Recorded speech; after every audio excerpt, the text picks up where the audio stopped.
छोटे खरगोश का बड़ा ख्वाब एक आरामदा बल में, जो एक बड़े बलूत के दरख्त के नीचे था, एक छोटा खरगोश रहता था जिसका नाम रोज़ी था। रोज़ी को बड़े ख्वाब देखना बहुत पसंद था। एक दिन इसने अपनी माँ से कहा, मुझे परिंदों की तरह उड़ना है। इसकी माँ मुस्कुराकर कहने लगी, खरगोश उड़ नहीं सकते रोज़ी, लेकिन तुम दूसरे शानदार काम कर सकती हो। रोज़ी ने हिम्मत नहीं हारी। वो हर दिन ज़्यादा से ज़्यादा ऊंचा छलांग लगाने की मशक करती थी। इसने छोटे पत्थरों, नदियों और यहाँ तक कि छोटे पहाड़ों को भी छलांग कर उबूर किया। एक दिन दोपहर को जब रोज़ी अपने इर्द गिर्द की दुनिया को देखने निकली, तो उसने एक फूलों के गुलाबी गुच्छे के इर्द गिर्द रंगीन तितलियों को उड़ते हुए देखा। रोज़ी को एक ख्याल आया।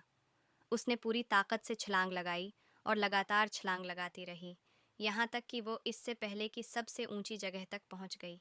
और फिर उसे लगा जैसे वो हवा में उड़ रही हो, यानी कि वो परिंदों की तरह नहीं उड़ रही थी, लेकिन रोज़ी ने महसूस किया कि वो जैसे आसमान में तैर रही हो। वो नर्म नर्म फूलों के दरमियान उतर गई जहाँ तितलियाँ उड़ रही थीं। रोज़ी ने ये सीखा कि अगरचा वो परिंदों की तरह नहीं उड़ सकती थी, फिर भी उसे आज़ादी और उड़ने का जोश महसूस हो रहा था। उस दिन के बाद रोज़ी को जंगल में सबसे बड़ा छलांग लगाने वाला खरगोश समझा जाने लगा। और जब भी वो हवा में उड़ती, वो महसूस करती जैसे वो परिंदों की तरह उड़ रही हो।